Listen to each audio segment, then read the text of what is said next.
तो हमें भी फिर ये कहना चाहिए कि हम हुजूर गौसे आजम का जो नाम लेते हैं, आपकी तरफ निस्बत अपनी रखते हैं, तो इसका तकादा ये है कि हम सिर्फ नारे ना लगाएं बल्कि हुजूर गौसे आजम की तालीमात पे अमल करें। क्या तालीमात हैं? हुजूर गौसे आजम की जिंदगी कैसी गुजरी, सुबह कैसी होती थी, शाम कैसी होती थी, दिन की इब्तिदा कैसी थी, दिन का इंतहा कैसा था, ये सारी चीजें जो है हम इनको सामने रखते हुए हुजूर गौसे आजम रज़ियल्लाहु ताला के साथ जो इश्क और मोहब्बत का हमारा अंदाज है उसको लेकर हम आगे चल सकते हैं। तो मैंने आयत मुक़द्दसा पढ़ी, अल्लाह फरमाता है इन्नल्लज़ीना आमनू व अमिलुस सालिहाति सयजअलु लहुमुर रहमान वुद्दा, वो लोग जो ईमान लाए, नेक अमल किए, अल्लाह अनकरीब उनकी मोहब्बत बच्चे बच्चे के दिल में पैदा कर देंगे। आज लोग कहते हैं तुम दाता दाता करते हो, तुम मुईनुद्दीन चिश्ती अजमेरी का नाम लेते हो, तुम पीर मेहर अली शाह गोल्डवी का नाम लेते हो रहमतुल्लाह ताला अलैहिम अजमईन, तो तुम इनका नाम लेते हो, ये शिर्क हो गया, अल्लाह के अलावा किसी का नाम नहीं लेना, किसी को नहीं पुकारना।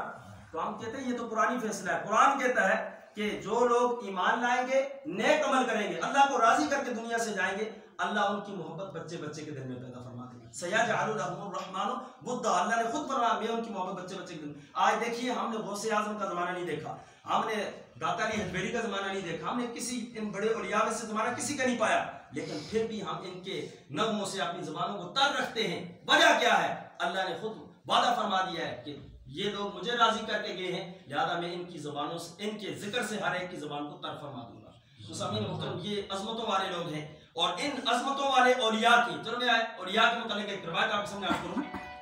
हजरत सरी सख्ती अलैहिर्रहमा फरमाते हैं, इन्होंने अपना मुकालमा जो अल्लाह तबारक तआला की जात से हुआ था, उस मुकालमे को हजरत जुनैद बगदादी से अर्ज किया।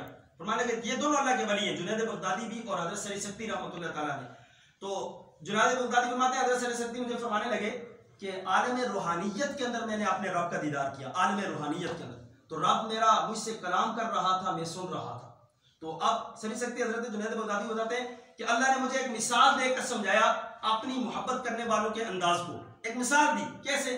अल्लाह फरमाने लगा आलम रूहानियत के अंदर कि सरी सकती सुनो, यूं समझो इसको कि मैंने 10,000 बंदे पैदा किए। कितने? 10,000 बंदे। जब 10,000 बंदे पैदा किए, वो सारे के सारे मेरी मोहब्बत का दावा करना शुरू हो गए। जितनी भी मखलूक थी, जितनी मैंने पैदा की, सारी मोहब्बत का दावा करने लगी। इसको यूं समझो कि जिस तरह 10,000 बंदे पैदा किए, अब वो सारे के सारे मेरी मोहब्बत का दावा करें। जब मोहब्बत का दावा करने लगे, अल्लाह फरमाता फखलक़तु दुनिया, तो मैंने इस दौरान दुनिया को पैदा कर दिया। जब मैंने दुनिया पैदा की, तो वो जो 10,000 मेरी मोहब्बत का दावा कर रहे थे, उनमें से 9,000 जो है वो दुनिया के पीछे पड़ गए, 1,000 बाकी रह गया। अब अल्लाह फरमाता है वो जो 1,000 बाकी रहा, तो मैंने उनका भी इम्तिहान लेना चाहा कि ये कितने सच्चे हैं इस दावे में। तो अल्लाह फरमाता फखलक़तुल जन्ना, मैंने जन्नत पैदा कर दी। जब जन्नत पैदा की कि मैं इनका इम्तिहान लेना चाहता हूँ, तो अब उन 1000 में से 900 जो है वो जन्नत की तरफ में पड़, मुझे याद करते थे, लेकिन किस घर से? ताकि जन्नत मिल जाए, जहन्नम से बच जाए। अब वो 900 उधर चले गए, आगे 100 रह गया। अल्लाह फरमाता फसल्लतु अलैहिम शय्यम मिनल बला, मैंने उन पर आजमाइशें डाल दी, परेशानियां डाल दी, तकलीफें डाल दी। तो अब वो जो 100 रह गया था, उस 100 में से 90 जो मुझे याद कर रहा था, वो किस बुनियाद पे याद कर रहा था? ताकि हमारी परेशानियां खत्म हो जाए, हमारी तकलीफें खत्म हो जाए। ये 90 तो इस जन्म लग गया, आगे पीछे रह गया सिर्फ 10 बंदे। अल्लाह फरमाता है कि मैंने इन 10 बंदों से पूछा, मेरे बंदो ये बताओ कि मैंने दुनिया पैदा की, वो भी तुम्हें मेरी मोहब्बत से पीछे ना हटा सकी, मैंने जन्नत को पैदा किया, वो भी तुम्हें मेरी मोहब्बत से पीछे ना हटा सकी, मैंने परेशानी, बीमारियां, तकलीफें ये तुम पे डाली, तुम फिर भी मेरी मोहब्बत से बताओ वजह क्या है? वो कहने लगे रब्बा, हम तेरी जन्नत को नहीं देखते, हम तुझे जो याद करते हैं, हम तेरी दुनिया के पीछे नहीं पड़े। रब्बा जो तूने दुनिया पैदा की है, हमारी तवज्जो उधर नहीं गई, जन्नत की तरफ नहीं गई। रब्बा बीमारियां क्या चीज है, तकलीफें क्या है, मुसीबतें क्या है, हमें किसी जानब तवज्जो नहीं गई। रब्बा हम जब भी सोचते हैं, हमारा जब भी तसव्वुर होता है, हम तेरी जात ही को सोचते रहते हैं, तेरी जात के अलावा हम किसी तरफ मुतवज्जो नहीं होते। अल्लाह फरमाने लगा अंतुम अबीदी हक्का, तुम ही तो मेरे सच्चे बंदे हो। तो आप देखिए स्वामी मोहतरम, ये औलिया अल्लाह कितनी शानों वाले हैं।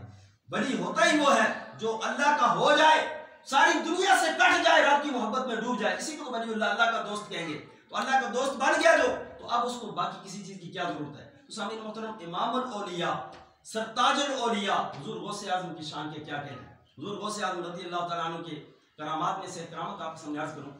आप बाजार में जा रहे थे तो देखा तो एक मुसलमान और एक नसरानी ईसाई का आपस में मुनाजरा हो रहा था।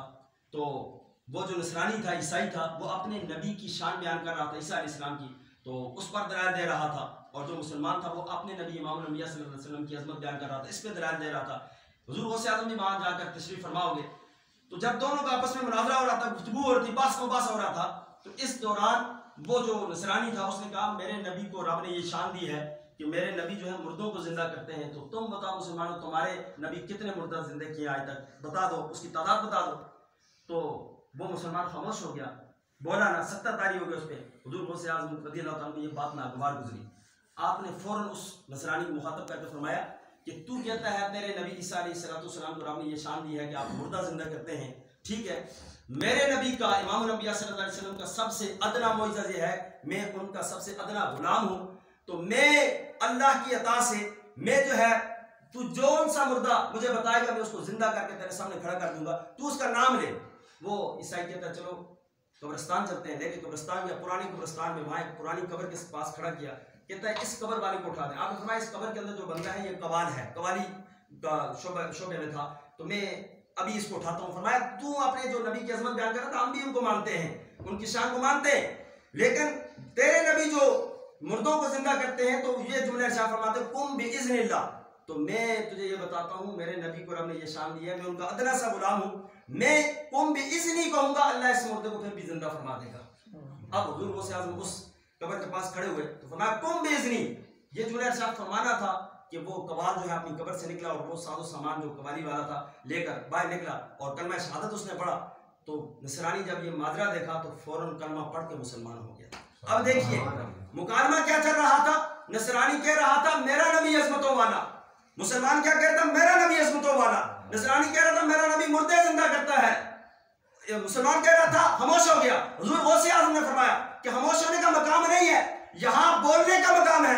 हुजूर गौसे आज़म फरमाने लगे कि तुझे तेरे नबी को रब ने जो शान और अज़मतें अता की है, मैं अपने नबी का अदना सा गुलाम हूँ, रब ने मुझे ये शान दी है, मैं जब कुम बिइज़्नी कहूंगा अल्लाह मेरे इस जुमले पर इस कब्र वाले को जिंदा करके निकाल देगा, कब्र से बाहर खड़ा हो जाएगा और तुझे फिर मानना होगा कि जिस नबी का अदना सा गुलाम ये काम कर लेता है, कुम बिइज़्नी कहता है, अल्लाह उसके इस जुमले पर मुर्दे को जिंदा कर देता है। तो फिर सुन, जब उनके गधा भर देते हैं जोली शाहे जमाना की, मुख्ताज का ये आलम है, मुख्तार का आलम क्या होगा। मैं अपने नबी का मुख्ताज एक उम्मती हूं, जब मैं कब्र के अंदर इस मुर्दे को जिंदा करके बाहर निकाल सकता हूं। तेरे नबी की शान जो है वो अपनी जगह, लेकिन मेरे नबी की शानों का क्या आलम है।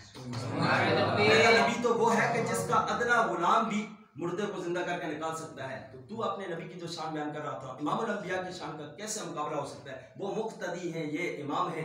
तो सामीन मुहतरम, ये है हुजूर गौसे आज़म रज़ियल्लाहु ताला अन्हु की शान।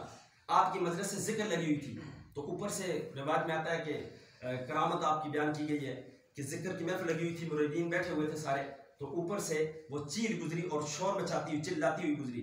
तो ये शोर की वजह से ये आपको नागवार गुजरा, तो आपने हवा को हुक्म दिया कि इसकी गर्दन उतार दे। हवा ने गर्दन उतार कर चील को नीचे जमीन पे गिरा दिया।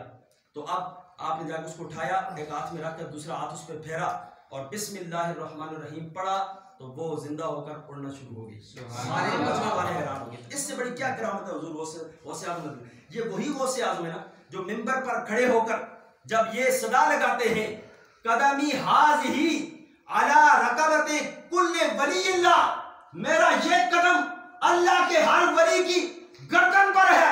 तो उस वक्त इस जुमले को सुनकर हिंद की सरजमीन से, हिंद के खित्ते से सुल्तानुल हिंद ख्वाजा गरीब नवाज ने फरमाया था बल अला रासी व अला आईन, आपका कदम मेरी आंखों पर भी है और मेरे सर पर भी है।